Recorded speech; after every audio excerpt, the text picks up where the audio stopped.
بسم اللہ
ليلا من المسجد الحرام إلى المسجد الأقصى الذي باركنا حوله لنريه من آياتنا إنه هو السميع البصير. فرمایا پاک ہے وہ ذات اسرا بعبدہ جس نے سیر کرائی اپنے بندہ خاص کو رات کے تھوڑے حصے کے اندر. پچھلے جمعے کے اندر رات بندے کو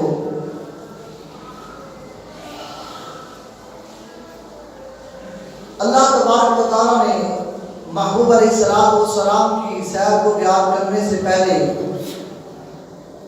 اپنا تذکرہ کیا. اور عموماً جب ہم قرآن پاک کا ذکر سنتے ہیں یا حضور نبی کریم صلی اللہ تعالیٰ علیہ وآلہ وسلم کی حدیث مبارکہ سنتے ہیں تو جو بات ہمیں اچھی لگے ہم سبحان اللہ کہتے ہیں اور اس بات کا اظہار کرتے ہیں کہ یہ جو بات ہے یہ باعظمت بات ہے. تو رب کائنات نے جس وقت محبوب علیہ السلام کی معراج کا تذکرہ کیا فرمایا کہ سبحان، یعنی کہ میرے محبوب علیہ السلام کی جو معراج ہے وہ باعظمت معراج ہے. اور یہاں سے یہ بات بھی ثابت ہوئی کہ کسی اچھی بات کو سن کر سبحان اللہ کہنا یہ اللہ تبارک و تعالیٰ کی سنت مبارکہ ہے. اور پھر رب کائنات نے قرآن پاک کے اندر دوسرے مقام پر ارشاد فرمایا یسبح للہ ما فی السماوات و ما فی الارض. فرمایا کہ انسان سبحان اللہ کہے یا نہ کہے، جو کچھ زمین کے اندر ہے اور جو کچھ آسمانوں کے اندر ہے ہر چیز یہی کہہ رہی ہے سبحان اللہ سبحان اللہ سبحان اللہ. گویا کہ ہر چیز اللہ تبارک و تعالیٰ کا ذکر کر رہی ہے. اگر چرند و پرند ہے تو وہ بھی سبحان اللہ کی تسبیح کے اندر مصروف ہے، اور اگر فرشتے ہیں وہ بھی سبحان اللہ کی تسبیح میں مصروف ہے. تو پتہ یہ چلا کہ سبحان اللہ یہ وہ تسبیح ہے جو اللہ تبارک و تعالیٰ کو سب سے زیادہ پسندیدہ، اور اللہ تبارک و تعالیٰ کو اس تسبیح کے ساتھ محبت بھی ہے، پیار بھی ہے. تو ہم نے پچھلے جمعے کے اندر حضور نبی کریم صلی اللہ تعالیٰ علیہ وآلہ وسلم کی عبدیت کا تذکرہ کیا تھا کہ عبدہ اور رسولہ میں فرق کیا ہے. اسی موضوع کو آگے بڑھاتے ہوئے قرآن پاک کی آیت مبارکہ سورۃ الحج جس کے اندر حضرت ابراہیم علیہ السلام نے اعلان کیا وَأَذِّن فِي النَّاسِ بِالْحَجِّ رب کائنات نے ابراہیم علیہ السلام کو فرمایا کہ ابراہیم اعلان کرو حج کا۔ ابراہیم علیہ السلام نے جس وقت حج کا اعلان کیا، اللہ کی بارگاہ میں عرض کی، یا اللہ یہ اعلان میرا ہے تو جنگل کے اندر، لیکن یہ میری آواز کہاں تک جائے گی؟ اللہ تبارک و تعالیٰ نے فرمایا میرے خلیل، اعلان کرنا تیرا کام ہے اور عورتوں کے رحموں تک تیری آواز پہنچانا میرا کام ہے۔ اور پھر ابراہیم علیہ السلام کے جو الفاظ تھے وہ تھے یاتو کا۔ فرمایا کہ ابراہیم یہ اعلان نہیں کرنا کہ لوگوں آؤ اللہ کے گھر میں حج کرو، بیت اللہ میں آؤ اور اللہ کے گھر میں حاضر ہو۔ فرمایا کہ اعلان یہ کرنا ابراہیم کہ لوگوں یا تو کا میری بارگاہ میں آ جاؤ۔ فرمایا کہ اصل میں اعلان کرانے کا مقصد یہ تھا کہ جو بھی حاجی یا عمرہ کرنے والا شخص آئے تو اس کو یہ بات سمجھ جانا چاہیے کہ اگر میں حج قبول کرتا ہوں تو ابراہیم کے قدموں کے صدقے سے قبول کرتا ہوں، اگر میں عمرہ کسی کا قبول کرتا ہوں تو ابراہیم کے قدموں کے صدقے سے قبول کرتا ہوں۔ پتہ یہ چلا کہ ابراہیم وہ اللہ کے رسول ہیں کہ جن کی بارگاہ میں جانے سے اور جن کے قدموں میں جانے سے حج ملتا ہے، اور ابراہیم رسول ہوا ہے، اور سرکار کی ذات وہ ذات ہے کہ جن کے قدموں میں جانے سے رب ملتا ہے، ان کو عبدہ کہا جاتا ہے۔ فرمایا کہ وہ رسول ہوئے کہ جن کی بارگاہ میں جا کر آپ کا حج قبول ہوا، آپ کی نمازیں قبول ہوئی، آپ کے عمرے قبول ہوئے، وہ رسول ہوئے ہیں، اور جن کی بارگاہ میں جا کے گناہوں کی معافی ملے اور رب مل جائے، نواجت اللہ توابا رحیمہ، اس کو عبدہ کہتے ہیں۔ اور یہ بھی بات رکھنا، یاد رکھنا کہ عبد کا مطلب میں نے پہلے بھی بتایا تھا کہ عبد کا مطلب ہوتا ہے بندہ۔ کچھ لوگ کہتے ہیں کہ عبد سے مراد غلام ہے، عبد سے مراد غلام ہے، لیکن سنیوں کے امام احمد رضا خان بریلوی رحمۃ اللہ علیہ نے اس کا ترجمہ کیا کہ عبد سے مراد آقا ہے، مولا ہے۔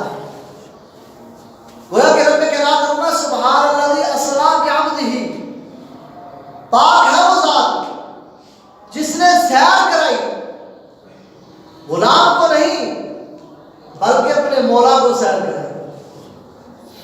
گویا کہ سرکار صلوات و سلام کی ذات مبارکہ وہ ذات ہے کہ جن کی عظمت اور جن کے مقام کا کوئی اندازہ نہیں لگا سکتا، اور خود اعلیٰ حضرت فرماتے ہیں سرور کہوں کہ مالک مولا کہوں تجھے، خالق کا بندہ خلق کا آقا کہوں تجھے، مولا کہوں تجھے۔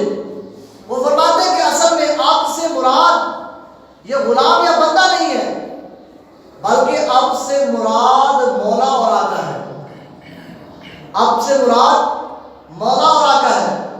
اور حضرت موسیٰ علیہ نبی علیہ السلام کوہ طور پر اللہ کی بارگاہ میں جاتے ہیں اور عرض کرتے ہیں کہ رب ارنی، اللہ مجھے دیدار کرا۔ کتنے سال گزر گئے تیری بارگاہ میں آتے ہوئے، اور جو گفتگو تیری ذات کے ساتھ ہوئی وہ اتنی پیاری تھی کہ میں اس گفتگو کے اندر، اس کی مٹھاس کے اندر اتنا مست ہو جاتا تھا۔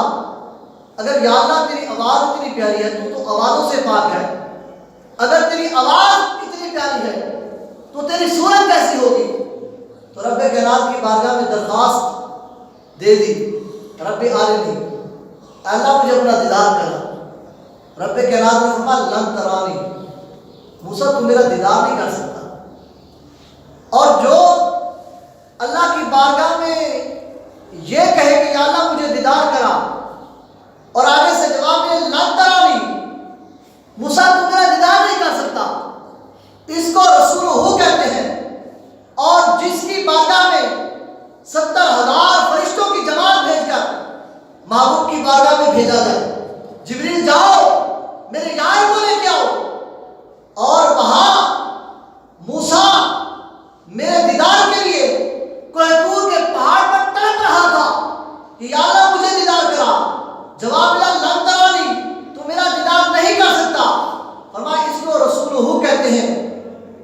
بارگاہ میں 70,000 فرشتے بھیج کر محبوب کو منگایا جائے، محبوب میری بارگاہ میں آ جا، میں نے تیرا دیدار کرنا ہے، اس کو عبدہ کہتے ہیں، اس کو عبدہ کہتے ہیں۔ اور پھر ایک اور رسول کی بات مجھے یاد آ گئی، سورہ نمل کے اندر اللہ تبارک و تعالیٰ نے اس رسول کا تذکرہ کیا، یہ حضرت داؤد علیہ السلام بھی ہے اور حضرت سلیمان علیہ السلام بھی ہیں۔ اللہ تبارک و تعالیٰ نے ان کا تذکرہ کیا، فما ورث آتینا داؤد و سلیمان علما، اور فرمایا کہ تحقیق بے شک ہم نے داؤد اور سلیمان علیہ السلام کو علم عطا فرمایا۔ اور یہ بھی بات یاد رکھنا کہ داؤد علیہ السلام بھی اللہ کے نبی تھے، سلیمان علیہ السلام کے بیٹے جو تھے وہ بھی اللہ کے نبی تھے۔ یہ داؤد علیہ السلام کا خاصہ تھا کہ جس وقت داؤد علیہ السلام اپنے کتاب کی تلاوت کرتے تو پرندے اڑنے والے داؤد علیہ السلام کے اوپر آ کر ٹھہر جاتے اور اللہ کے کلام کو سماعت کرتے۔ یہ اللہ تبارک و تعالیٰ نے داؤد علیہ السلام کو وہ سورت عطا فرمائے تھے۔ اور پھر یہی داؤد علیہ السلام تھے کہ جب اپنے ہاتھوں میں لوہے کو پکڑتے تو داؤد علیہ السلام کے ہاتھوں میں وہ لوہا جو ہے وہ بالکل نرم ہو جاتا، جو چیز چاہتے وہ بنا دیتے۔ اللہ نے فرمایا وَلَقَدْ آتَيْنَا دَاوُودَ وَسُلَيْمَانَ عِلْمًا، کہ ہم نے داؤد کو بھی علم عطا فرمایا اور سلیمان علیہ السلام کو بھی علم عطا فرمایا۔ فرمایا کہ داؤد بھی ہمارا رسول تھا اور سلیمان بھی ہمارا رسول ہے۔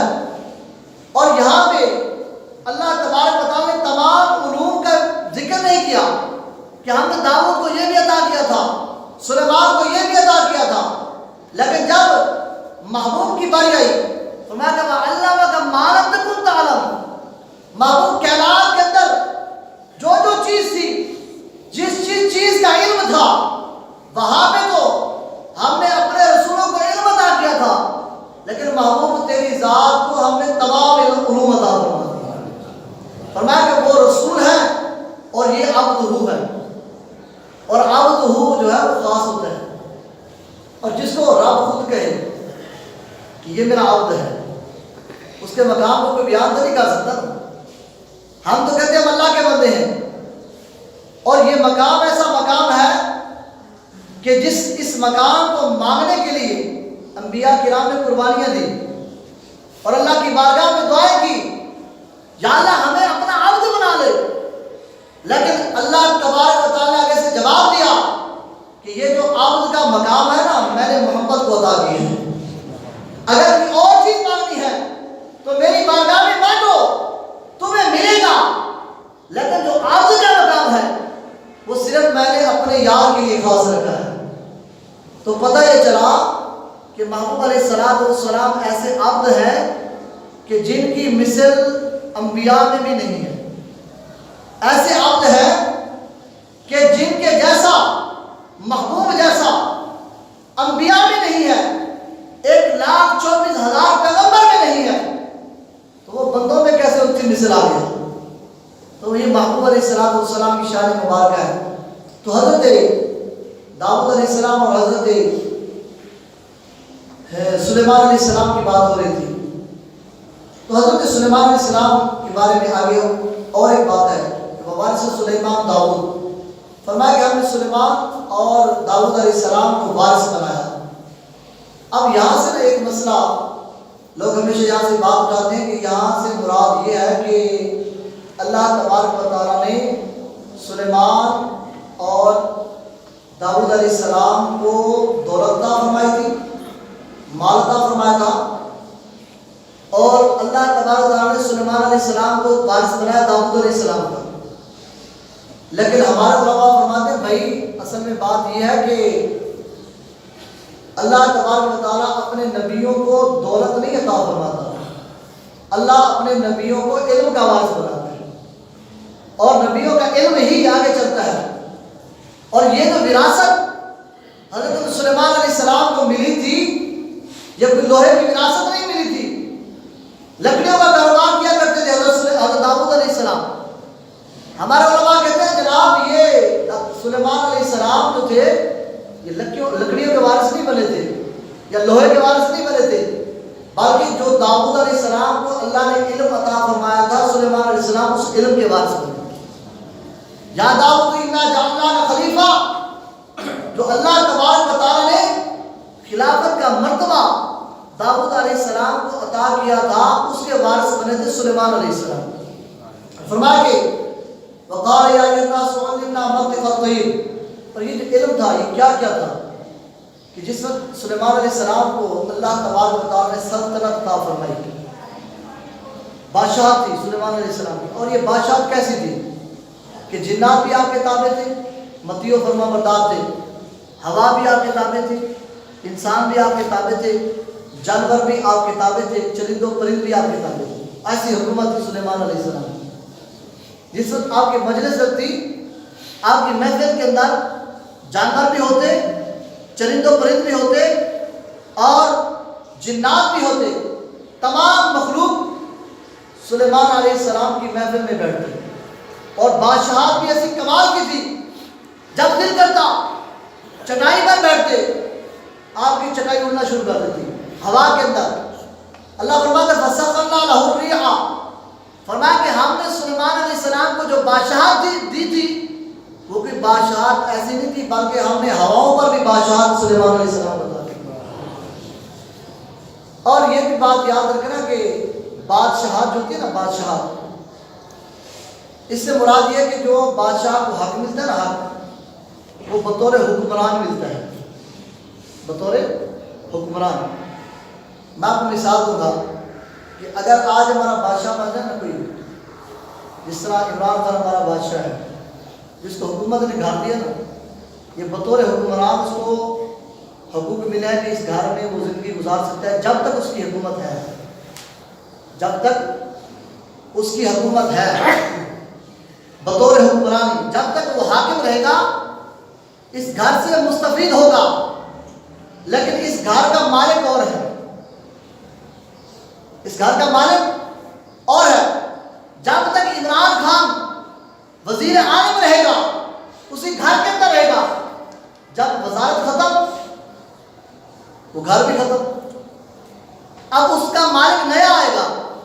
فرمایا کہ یہ جو ہم نے بادشاہت سلیمان علیہ السلام کو عطا کی تھی، اصل میں بطور حکمرانی ہم نے سلیمان کو سب کچھ عطا کیا تھا کہ سلیمان تیری ہوا پر بھی حکومت ہے، تیری جنوں پر بھی حکومت ہے، تیری جانوروں پر بھی حکومت ہے، لیکن تم بطور حکمران ان چیزوں کے مالک ہو، لیکن اصل میں اس کائنات کا مالک، اس ہر چیز کا مالک، اصل میں بادشاہت جس کی ہے، جو کائنات کا مالک ہے، وہ میرا محمد عربی صلی اللہ علیہ وسلم کی ذات ہے۔ اصل میں مالک وہ ہے، حکمرانی تم کرو، مالک یہ ہے۔ اور پھر آگے سلیمان علیہ السلام کا یہ خاصہ تھا کہ جو جانور آپ کے ساتھ بات کرتا نا، پرندہ، جس طرح پرندے بات کرتے ہیں چوں چوں، تو سلیمان علیہ السلام اس کی بات سنتے اور اس کی زبان میں ہی اس کو جواب دیتے۔ سلیمان علیہ السلام ان کی بات سنتے پرندوں کی، اور اسی کی آواز میں اللہ تعالیٰ اس کو بیان فرمایا منطق الطیر، فرمایا کہ ہم نے سلیمان علیہ السلام کو پرندوں کا نطق عطا کیا تھا۔ یعنی کہ سلیمان علیہ السلام کے اندر یہ کوالٹی تھی کہ سلیمان علیہ السلام چڑی کی بات سنتے، پھر اسی کی زبان میں ہی اس کو جواب دیتے، ٹھیک ہے۔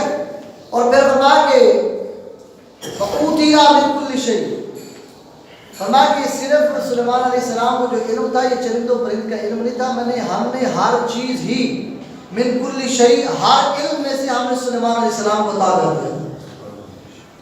اور یہ ہے رسول، یہ کیا ہے؟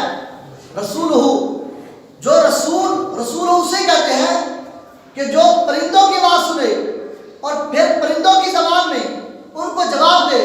فرمایا عبد اسے کہتے ہیں کہ جس کے ساتھ پتھر بھی اسی کی زبان میں کلام کرے، جس کے ساتھ پتھر بھی اسی کی زبان میں کلام کرے، اگر جانور بھی اس کی بارگاہ میں آ جائے تو وہ بھی عربی میں محبوب علیہ السلام کے ساتھ بات کرے۔ فرمایا کہ یہ رسول ہے کہ جن کو پرندوں کی زبان میں ہی جواب دینا پڑتا ہے، لیکن میرے یار میرے آمدہو کا مقام یہ ہے کہ اس کے ساتھ جب جانور کلام کرتے ہیں وہ تو محبوب کی زبان میں ہی آگے کلام کرتے ہیں.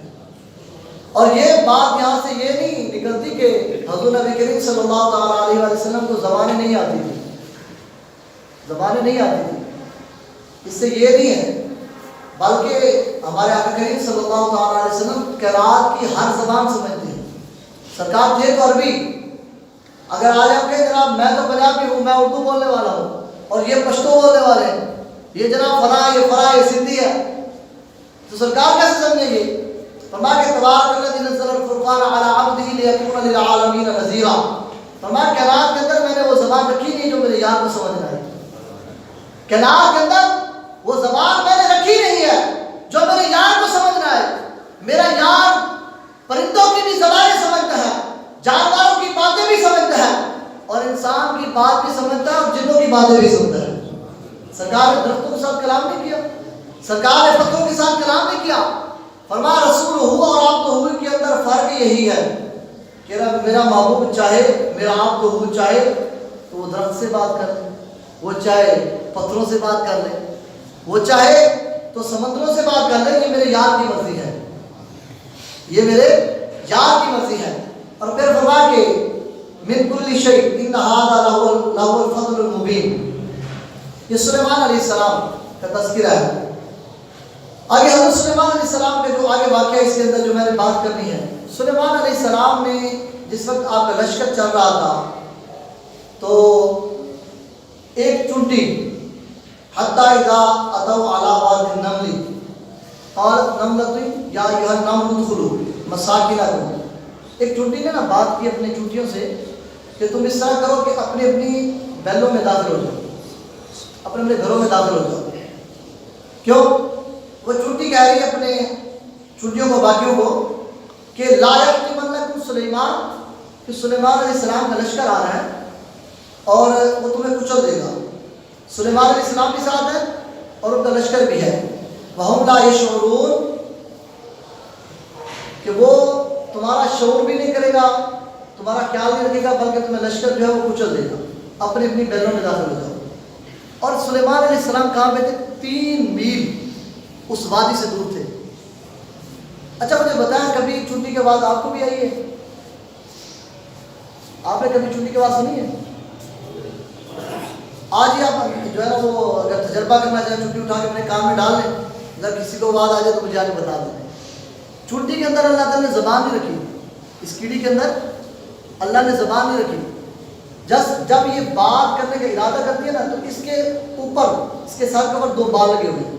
یہ بالوں کو رگڑتی ہے، بالوں کو رگڑتی ہے. رگڑنے سے جو آواز پیدا ہوتی ہے وہی آواز چونٹی کی آواز ہے. کیڑی کے اندر زبان نہیں ہے. جب یہ بات کرنا چاہتی ہے اپنے ان دونوں بالوں کو رگڑتی ہے، جو آواز ان بالوں سے پیدا ہوتی ہے.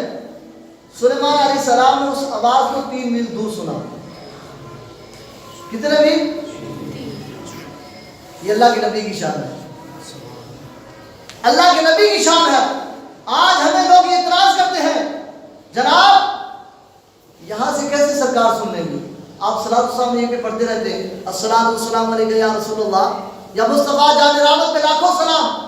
ہم کہتے ہیں جناب سلیمان علیہ السلام رسول ہو ہے، رسول ہو ہے جو 3 میل سے چونٹی کی آواز سنتے ہیں. ہم نے تو اس نبی کا کلمہ پڑھا جو عبد ہو ہے، جو کیا ہے؟ عبد ہو ہے. سلیمان علیہ السلام نے 3 میل دور اس بال رگڑنے کی آواز سنی. اور یاد رکھنا کہ اگر ہم یہاں تک قرآن پاک کی آیت پڑھتے نا تو ہم یقیناً گمراہ ہو جاتے. اصل میں نے پہلے بھی بات کی ہے، اصل میں آج اگر ہم لوگ لڑتے ہیں نا آپس میں اس کی وجہ یہی ہے کہ ہم قرآن پاک پڑھتے نہیں ہیں. اگر ہم اس قرآن پاک کی پوری آیت مبارکہ کو پڑھیں تو کبھی کسی کے ساتھ ہمارا جھگڑا نہ ہو. سلیمان علیہ السلام نے چونٹی کی آواز سنی، یہاں تک بات مکمل نہیں ہوئی. فرمایا کہ فتبسم ضاحکا، سلیمان علیہ السلام مسکرا پڑے. سلیمان علیہ السلام مسکرا پڑے اور مسافت کیا تھی؟ 3 میل کی. جس وقت سلیمان علیہ السلام نے یہ بات سنی، چونٹی کی کیڑی کی بات سنی تو مسکرا پڑے. ہم کہتے ہیں کہ جب سلیمان علیہ السلام نے چونٹی کی آواز سنی تو مسکرا پڑے. ان کو رسول ہو کہتے ہیں. اور جو اپنے امتی کی درود کی آواز سن کر مدینے میں مسکراہٹ پڑے اس کو عبد ہو کہتے ہیں. اور اس وجہ سے ہم کہتے ہیں یا رسول اللہ انظر حالنا یا حبیب اللہ اسمع قالنا اننا فی بحر غم مغرق خذ یدی سہیلنا اشکالنا. ہم کہتے ہیں کہ اگر سرکار کا امتی کسی مسجد میں بیٹھا ہو, کسی کونے میں بیٹھا ہو, چاہے گھر میں بیٹھا ہو, کسی گلی میں بیٹھا ہو, جس جگہ میں بھی بیٹھا ہو, اور محبوب کو رو کر پکار لے تو محبوب اس کی آواز سن لیتے ہیں. محبوب اس کی آواز سن لیتے ہیں اور اس کی مشکلوں کا حل بھی فرما دیتے ہیں. سلیمان علیہ السلام نے بات سنی اور پھر سلیمان علیہ السلام مسکرا پڑے. قال رب اوزعنی ان اشکر نعمتک التی. سلیمان علیہ السلام نے اللہ کی بارگاہ میں عرض کی یا اللہ یہ جو تو نے مجھے اس عظمت نے نوازا ہے, یہ جو مجھے مقام عطا فرمایا کہ میں نے کیڑی کی آواز بھی سن لی, تو یا اللہ اس پر میں تیرا شکر ادا کرنا چاہتا ہوں. تو مجھے ایسا عمل بتا, تو مجھے ایسا عمل بتا کہ ان اعمل صالحا ترضاہ, کہ جس وقت وہ میں کام کروں تو راضی ہو جائے. ایسا عمل بتا, اتنے مقام پر ہونے کے باوجود بھی ایسا عمل بتا کہ یا اللہ جو میں کام کروں تو راضی ہو جائے. اس کو کہتے ہیں رسول ہو, جو ہر ادا کے اندر اللہ کی رضا کو ڈھونڈے اس کو کہتے ہیں رسول ہو. اور جس کو اللہ خود فرمایا والا سو یعطیک ربک فترضی, اے میرے یار تو مجھ پر راضی ہو جا, اے میرے یار تو مجھ پر راضی ہو جا. فرمایا اس کو عبد ہو کہتے ہیں. آپ پتہ چل گیا نا رسول ہو اور عبد ہو میں فرق کیا ہے. اور پھر حضرت سلیمان علیہ السلام کا ایک یہ بھی مقام تھا کہ سلیمان علیہ السلام ایک مہینے کی مسافت کو 12 گھنٹوں میں طے کرتے تھے. کتنے گھنٹوں میں؟ 12 گھنٹوں میں. تو یہ بات ایک یہودی کو کھٹ گئی. اس نے قرآن اٹھایا اور حضرت امام حسن پاک کی بارگاہ میں آ گیا. کہنے لگا حسن, امام حسن اب بات کرو نا میرے ساتھ. اب بتاؤ کہ میرے سلیمان علیہ السلام افضل تھے یا تمہارے نانا جان افضل تھے؟ یہ سلیمان علیہ السلام کا خاصہ تھا کہ وہ ایک مہینے کی مسافت کو 12 گھنٹوں میں طے کرتے تھے. اور تم یہ بتاؤ تمہارا نبی افضل ہے, تمہارا نانا جان افضل ہے یا ہمارے نبی افضل ہے؟ ہمارے نبی کا تو یہ مقام ہے. تو حضرت امام حسن پاک مسکرا پڑے, یہودی کی طرف دیکھ کر کہنے لگے کہ یہ سلیمان علیہ السلام جو ایک مہینے کی مسافت کو 12 گھنٹوں میں طے کرتے تھے, یہ رسول ہو تھے. کیا تھے؟ یہ رسول ہو تھے. اور جو 86,000 سال کی مسافت کو پلک جھپکنے میں جب اس کو طے کرے اس کو عبد ہو کہتے ہیں. فرمایا کہ معراج کی رات سلیمان علیہ السلام کو 12 گھنٹے میں طے کیا تھا نا مہینے کی مسافت کو. فرمایا کہ میرے نانا جان نے 86,000 سال کی مسافت کو میرے نانا جان نے پلک جھپکنے میں اس مسافت کو طے کیا ہے معراج کی رات. یہ آقا کریم صلی اللہ تعالی علیہ وآلہ وسلم کی شان مبارکہ ہے. اور وقت ہوتا تو ضرور آگے بیان کرتے. الحمدللہ قرآن پاک کے اندر جتنی بھی آپ صورتیں اٹھائیں, جو بھی آیت مبارکہ آپ پڑھیں, ہر آیت مبارکہ کے اندر حضور نبی کریم صلی اللہ تعالی علیہ وآلہ وسلم کی شان ہی شان ہے. اور اتنی مجھے آیتیں یاد ہیں قرآن پاک کے اندر کہ جس کے اندر اللہ تبارک و تعالی نے محبوب علیہ السلام کی عبدیت کو بیان کیا کہ میرا محبوب وہ عبد ہے کہ جس کی مثل میں نے کائنات کے اندر پیدا ہی نہیں کیا, جس کی مثل کائنات کے اندر ہے ہی نہیں, نہ رسولوں میں ہے نہ انسانوں میں ہے. میں نے محبوب علیہ السلام کو وہ عظمت اور وہ شان عطا فرمائی. تو اللہ تبارک و تعالیٰ کی بارگاہ میں دعا کہ اللہ رب العزت ہمیں محبوب علیہ السلام کی ذات کے ساتھ محبت رکھنے کی توفیق عطا فرمائے. واخر دعوانا الحمدللہ.